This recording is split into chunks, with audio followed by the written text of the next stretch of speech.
The pack of Democrats running for president haven't made a big impression on New Hampshire voters, with more than 40% of Democrats and independents able to name just 2 or fewer candidates, according to a new Franklin Pierce University Boston Herald poll. Despite the fact that the field of 25 contenders has been running for months and debating 2 times, name recognition remains low, even among Democrats, the poll finds. A total of 18% of registered Democrats can't name a single candidate yet, while another 26% can only name 1 or 2 candidates, according to the poll. 38% can name 5 or more candidates running, and 1 in 5 Democratic voters can name 3 or 4 candidates. The name recognition factor isn't any better among undeclared voters and Republicans. More than 50% of registered Republican voters can name 1 to 2 Democratic candidates or none, indicating most of the field has made little impression on the GOP side. Just 23% of Republicans can name 5 or more candidates, the poll shows. Former Vice President Joe Biden is the most recognizable candidate, with 56% of voters aware of his candidacy, according to the Franklin Pierce Herald poll. U.S. Senator Elizabeth Warren follows closely behind, with 49% of New Hampshire voters able to identify the Massachusetts senator as a candidate. A total of 49% are aware of U.S.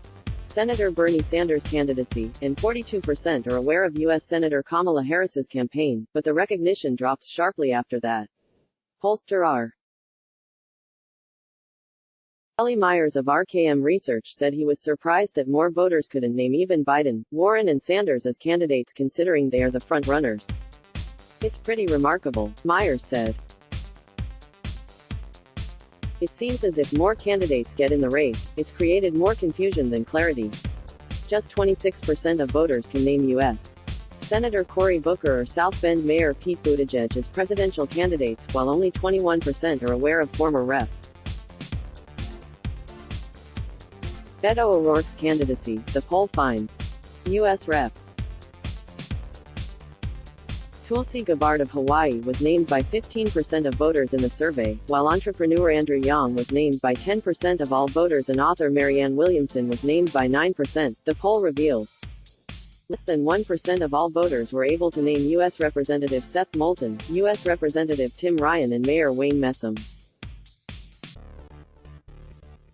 The Franklin Pierce Herald poll of 403 registered voters was conducted August 6 to 21 and has a margin of error of plus or minus 4.9 percentage points. The poll also finds a sharp partisan difference in how voters view President Trump's speaking style. More than 75% of Democratic voters say they don't like that Trump can't hold his tongue even when it might not be popular with many people, while just 18% of Democrats said they like that Trump is willing to speak his mind even when it might not be popular with many people. But nearly 80% of Republicans said they like that Trump is willing to speak his mind. There was also a sharp gender gap in how people feel about Trump's speaking style, with 59% of all women voters saying they don't like that Trump is unwilling to hold his tongue, and just 37% of women saying they like that Trump is willing to speak his mind. Let's block ads. Why?